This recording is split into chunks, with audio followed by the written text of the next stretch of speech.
Chapter 4 Break-In.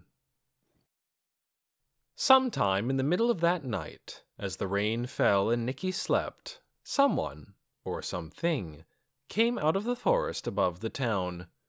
The night was dark and moonless, and whoever it was came so quietly that no one heard him. Wayne Hollister, who ran the Black Oak Inn at the north end of town, glanced out the window when he got up to go to the bathroom around 2 a.m., and he was pretty sure he saw something moving on the road, but he didn't have his glasses on, so he couldn't tell what it was. Maybe a man in a raincoat. Early the next morning, it was a Friday, a boy named Grover Persons was walking up the alley in back of the Cozy Corner Cafe, hunting for a particular kind of wildlife on his way to school, when he noticed that the glass window next to the cafe's back door was broken. He stopped to investigate. He could see that the window must have been punched in from the outside. A few fragments lay on the ground below the window, but most of the glass was inside, scattered across the restaurant's kitchen counter. Some jagged shards remained in the window frame, and something else was there too. It looked like a white dish towel snagged on the broken glass. On the towel was a dark stain. Grover peered at it. It looked like blood. He went around to the front of the restaurant, where Andy Hart, the manager, was just opening up. "Andy," said Grover, "someone broke your back window last night." Andy stood stock still and gaped at him for a second. Sunlight, which shone through gaps in the leftover rain clouds, flashed on his glasses and lit up his high, shiny forehead. Then he charged around to the back, with Grover behind him. When he saw the broken window and the stained cloth, he let out a shriek that brought people running from all around. In minutes, the entire 4-man police force, and 10 or 12 other people, had gathered behind the Cozy Corner. They stared at the broken window, which looked like a great snaggle-toothed mouth, with a bloody tongue hanging out the bottom.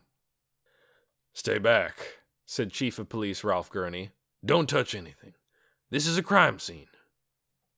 People moved back. Grover could hear them murmuring to each other in worried voices. "Andy, you in there?" called Officer Gurney through the window. "What's been taken?" From inside, Andy called, "Nothing much. It looks like just a package of chicken." "So," said Officer Gurney, "this must either be a prank or a threat." Again came the uneasy murmurs from the crowd.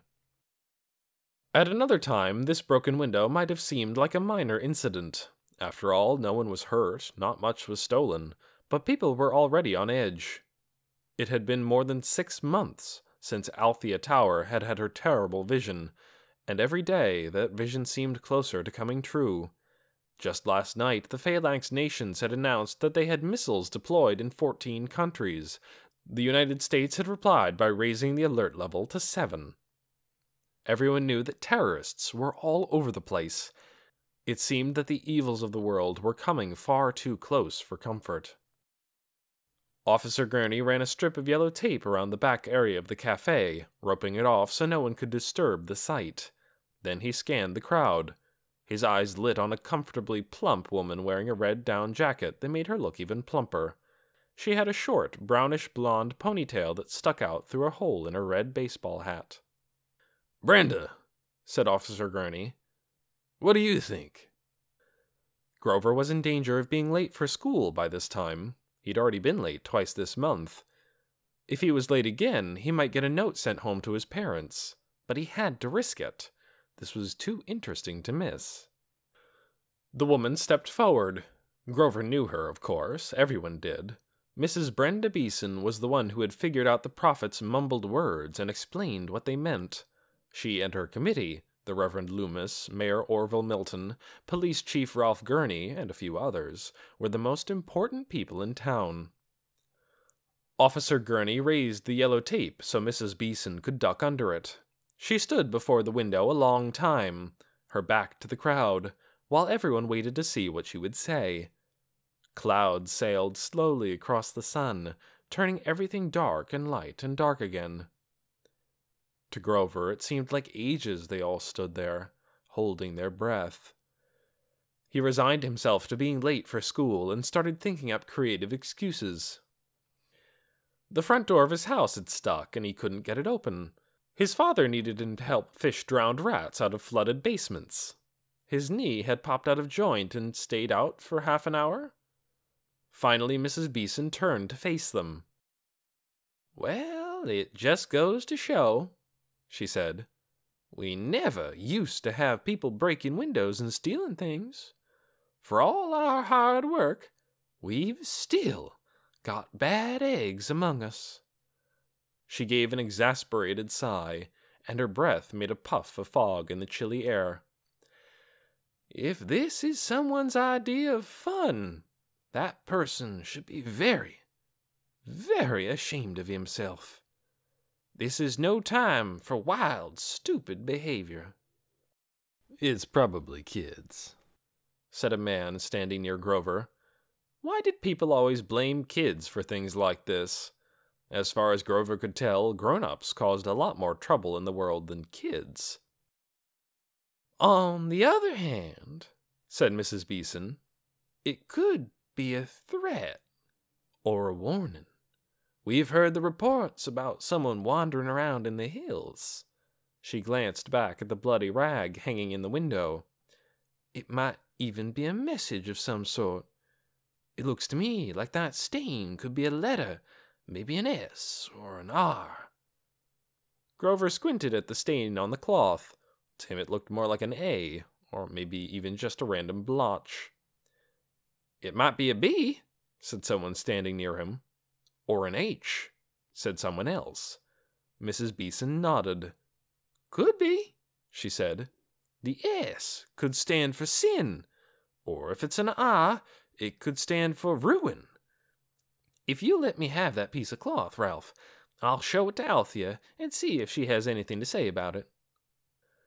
Just then Wayne Hollister happened to pass by, saw the crowd, and chimed in about what he'd seen in the night. His story frightened people even more than the blood and the broken glass. All around him Grover heard them murmuring, "Someone's out there. He's given us a warning. What does he mean to do? He's trying to scare us." One woman began to cry. Hoyt McCoy, as usual, said that Brenda Beeson should not pronounce upon things until she was in full possession of the facts, which she was not, and that to him the blotches of blood looked more like a soup spoon than an R. Several people told him angrily to be quiet. But Grover had lost interest now that he'd heard Mrs. Beeson's verdict. If he ran really fast, he might not be late after all. He took off. When he got to school, he told the first person he saw about the break-in, and then he told the next person, and pretty soon kids were crowding up around him. His friend Martin handed him a piece of paper and told him to draw the bloody blot on it, exactly the way it was. "I can't remember it exactly," he said, "but it was more or less like this." He drew a gloppy string of blotches. "That's supposed to look like a letter?" Martin frowned, peering at Grover's drawing through his thick-framed glasses. "Well, I'm not drawing it perfect. Maybe it was more like this." He drew a different blob. "That's not it either." But Martin frowned again. "Do it right," he said. "I don't appreciate the way you're clowning around." Grover drew it again, as well as he could remember. "And she said it was an S or an R?" Martin wanted to know. "She wasn't sure which," said Grover. "And what did she say it stood for?" someone asked. He told them, and he answered a lot of other questions too, showing how Officer Gurney had strung the yellow tape, and repeating what Mrs. Beeson had said, and imitating, with a few high-pitched screams thrown in, the sobs of the woman who'd been so frightened. He imitated Hoyt McCoy, too, copying his gloomy look so well that everyone laughed. "Hoyt McCoy said it looked like a soup spoon," he said. "Yeah," said Martin, "but Hoyt McCoy is a weirdo." "Maybe so," said Grover, "but Mrs. Beeson don't know everything." "Grover!" said Martin. His voice rose, and his face turned almost the same red as his hair. "She took the prophet's vision seriously, even if you didn't." The bell rang. Grover was late after all, and so was everyone who'd been listening to him. "Gotta go," he said. Martin scowled at him. "This'll be my first late mark of the whole year," he said. "It's not my fault," said Grover. "You didn't have to stand around talking to me." But Martin just turned away. He'd changed, thought Grover as he hurried toward his classroom. He used to be nicer than he was now.